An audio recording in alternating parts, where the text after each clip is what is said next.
नमस्कार दोस्तों। आज हम पढ़ने वाले हैं क्लास 10th हिंदी वर्णिका का चौथा चैप्टर जिसका नाम है नगर। दोस्तों ये जो कहानी है वो तमिल भाषा में लिखी गई है और इसके जो लेखक है वो सुजाता है और सुजाता का वास्तविक नाम एस रंगराजन है और इसका जन्म 3 मई 1935 ईस्वी को तमिलनाडु के चेन्नई में हुआ था। सुजाता ने 25 से अधिक रचनाएं लिखी हुई है जिसमें से करैयलान सेनवकप्पू, कनबुत तोलेड सार्ले इत्यादि उपन्यास काफी प्रसिद्ध हुए। इसके अलावा इनके कुछ उपन्यासों पर फिल्म भी बनी थी। ये जो नगर कहानी है ये तमिल भाषा में लिखी गई थी और इस कहानी को जिसने हिंदी में अनुवाद किया है उसका नाम के जमुना है। अब देखो ये कहानी है एक परिवार की और इस कहानी का जो मुख्य पात्र है वो है पापपाती। पापपाती एक 12 साल की लड़की है जो अपने माँ के साथ गांव में रहती है। पापपाती की माँ का नाम वल्ली अमाल है जो अनपढ़ और विधवा है। अब हम कहानी को समझते हैं। तो एक दिन की बात है, पापाती को बहुत तेज बुखार लग गया तो उसकी माँ वल्ली अमाल पापाती को लेकर गांव के एक प्राइमरी हेल्थ केयर में गए। लेकिन वहां के डॉक्टर ने वल्ली अमाल को बोला कि अम्मा आप इसे नगर के बड़े अस्पताल ले जाओ। वल्ली अमाल सुबह की पहली बस लेकर नगर के बड़े अस्पताल पहुंच जाती है, यानी कि शहर के बड़े अस्पताल पहुंच जाती है। और ये जो शहर था उसका नाम मदुरई है। अंग्रेज इसे मदुरा कहते थे और जो यूनानी लोग थे वो इसे मेंदोरा कहते थे। जब अम्मा जी पापाती को लेकर अस्पताल पहुंची तो पापाती को स्ट्रेचर पर लिटा दिया गया और 6 डॉक्टर उसे घेर कर खड़े हो गए। पापाती तेज बुखार के चलते बेहोश पड़ी हुई थी और उसका मुंह खुला हुआ था। बड़े डॉक्टर ने पापाती का सिर घुमा के देखा, आंखों की पलकों को उठाकर देखा, गालों को उंगली से दबाकर देखा, खोपड़ी को उंगलियों से ठोक ठोक कर देखा और बोले इसको एक्यूट केस ऑफ मेनिंजाइटिस हुआ है।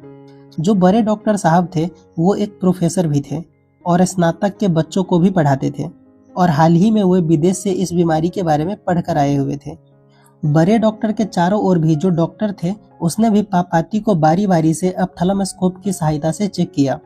तभी बड़े डॉक्टर साहब ने कहा कि इसे तुरंत एडमिट कर लो और ये कहने के बाद बड़े डॉक्टर साहब चले गए।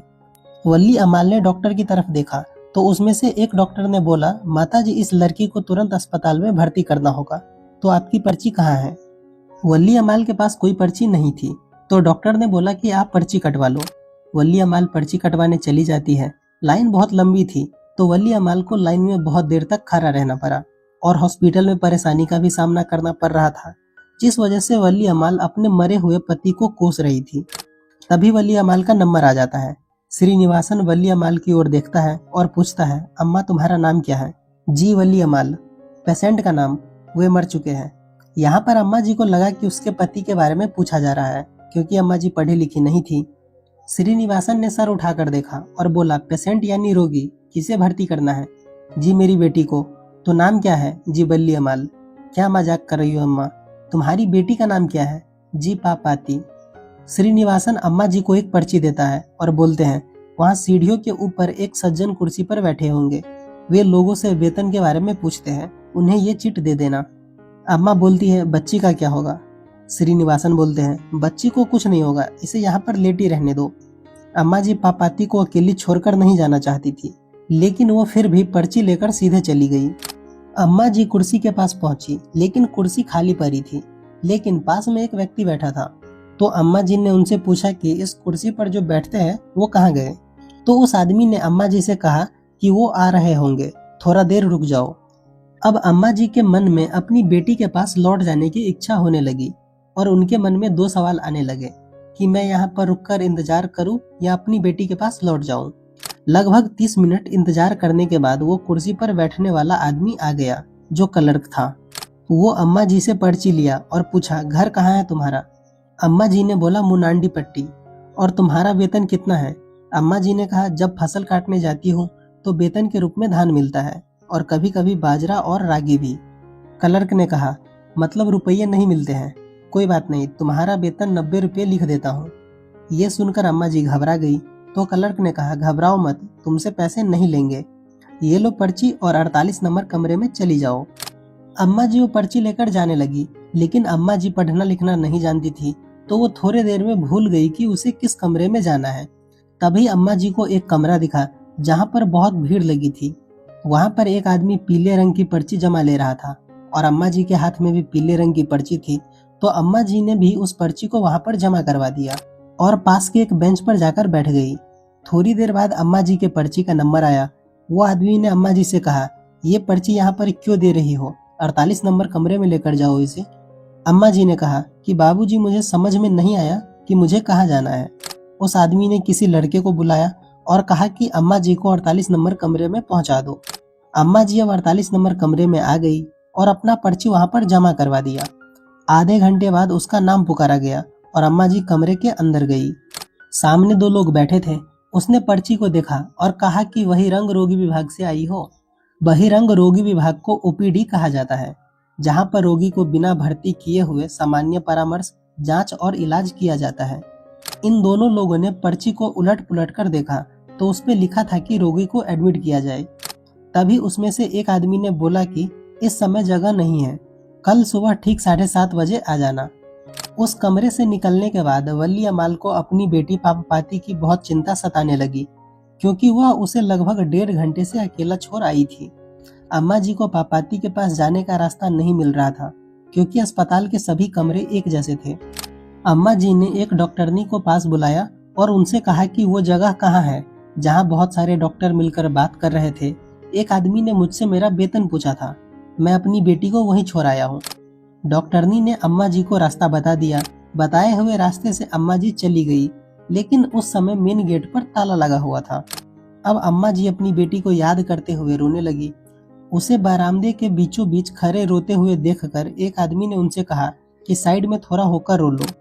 अम्मा जी रोते हुए इधर उधर घूमती रही। तभी उसे एक रास्ता दिखाई दिया जो अस्पताल से बाहर जाने का रास्ता था। अम्मा जी उस रास्ते पर जाने लगी और एक दरवाजे के पास पहुंच गई। उसे याद आया कि यह दरवाजा उसने पहले देखा है। थोड़ी देर में उसे एक कुर्सी भी दिखी जहां पर वो आदमी ने अम्मा जी से वेतन के बारे में पूछा था। अम्मा जी उस कुर्सी के पास पहुंची तो उसकी नजर पापाती पर पड़ी, जो एक रूम में स्ट्रेचर पर आंखें मूंदे लेटी पड़ी थी। उस रूम का दरवाजा बंद था। अम्मा जी उस रूम में जाना चाहा, लेकिन गार्ड ने नहीं जाने दिया और कहा कि इस समय सब कुछ बंद है, ठीक 3 बजे आना। अम्मा जी 10 मिनट तक गार्ड से मिन्नतें करती रही, लेकिन गार्ड ने उसे अंदर नहीं जाने दिया। उसी समय एक व्यक्ति आया जिसे भी अंदर जाना था, तो उसने गार्ड को कुछ रुपये दिए तो गार्ड ने गेट खोल दिया। अम्मा जी उसी आदमी के पीछे पीछे रूम के अंदर चली गई और अपनी बेटी को उठाकर छाती से लगाया और अकेले ही एक बेंच पर जाकर बैठ गई और खूब रोई। अब जो बड़े डॉक्टर साहब थे वो अस्पताल आए तो उन्होंने सबसे पहले कहा कि आज सुबह मैंने मेनिंजाइटिस का एक केस देखा था और उसे एडमिट करने को कहा था। वो 12 साल की लड़की कहाँ है? एक क्लर्क ने कहा कि डॉक्टर साहब, आज यहाँ पर कोई एडमिट नहीं हुआ है। बड़े डॉक्टर साहब को ये सुनकर गुस्सा आया और उसने डॉक्टर धनशेखरन और डॉक्टर पाल को कहा कि पता करो कि वो लड़की कहाँ है। डॉक्टर पाल 48 नंबर कमरे में जाते हैं और वहां पर बैठे दोनों क्लर्क से पूछते हैं कि वो 12 साल की लड़की कहाँ है जिसे एडमिट करना था। क्लर्क ने कहा कि एक भी बेड खाली नहीं था, तो उसने उसे कल सुबह 7:30 बजे आने को कहा है। जब ये बात बड़े डॉक्टर साहब को पता चलता है तो उसे बहुत गुस्सा आता है और कहते हैं, व्हाट नॉनसेंस, कल सुबह 7:30 बजे? तब तक वो लड़की मर जाएगी। इन दुष्टों के वार्ड में कोई बेड खाली नहीं है तो क्या, हमारे विभाग में एक बेड खाली है, उसे वह बेड दिलवा दीजिए। तभी डॉक्टर धनशेखरन ने कहा, डॉक्टर साहब, वो बेड किसी के लिए रिजर्व करके रखा गया है। बड़े डॉक्टर साहब ने चिल्लाकर कहा, I don't care, I want that girl admitted now, right now. यानी कि मुझे कोई परवाह नहीं है, मैं चाहता हूं कि उस लड़की को अभी के अभी भर्ती किया जाए। बड़े डॉक्टर साहब ने आज तक इस तरह से चिल्लाकर कभी नहीं बात की थी। इसीलिए डॉक्टर धनशेखरन, डॉक्टर पॉल और हेड नर्स मिरांडा सभी लोग वली अमाल को खोजने ओपीडी की ओर दौड़ पड़ते हैं, लेकिन वली अमाल नहीं मिलती है, क्योंकि जब वह अपनी बेटी पापाती को छाती से लगाकर अकेली बेंच पर बैठकर रो रही थी, तभी उसके मन में बहुत सारी चीजें चल रही थी कि वो कल सुबह 7:30 बजे तक क्या करेगी, क्योंकि अस्पताल के वातावरण ने अम्मा जी को डरा दिया था। उसके मन में बार बार एक ही बात आ रही थी कि उसको अपनी बेटी के पास रहने देंगे या नहीं। कुछ देर तक अम्मा जी यही सब सोचती रही, फिर अपनी बेटी को उठाकर छाती से लगाया और पीले रंग के साइकिल रिक्शा पर सवार होकर बस अड्डा की ओर चल दिए।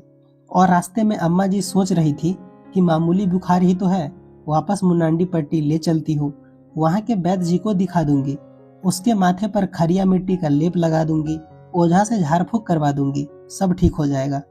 अम्मा जी ने मन्नत भी मांगी कि पापपाती ठीक हो जाएगी, तो वो वैद्वी शरण जी के मंदिर जाकर दोनों हाथों से रेजगारी भरकर भगवान को भेंट चढ़ाएगी।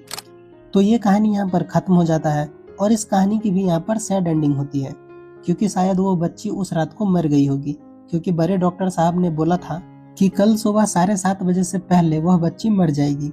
खैर, ये चैप्टर यहाँ पर खत्म हो जाता है। आई होप आपको ये वीडियो पसंद आई होगी। अगर ये वीडियो आपको पसंद आई है तो वीडियो को एक लाइक कर दीजिए, एक प्यारा सा कमेंट कर दीजिए और चैनल को सब्सक्राइब भी कर दो यार, क्योंकि बहुत ज़्यादा मेहनत लगती है वीडियो बनाने में। और हाँ, आगे आपको किस चैप्टर पर वीडियो चाहिए आप हमें कमेंट में बता सकते हैं। मिलते हैं हम अगले वीडियो में, तब तक के लिए bye bye and take care.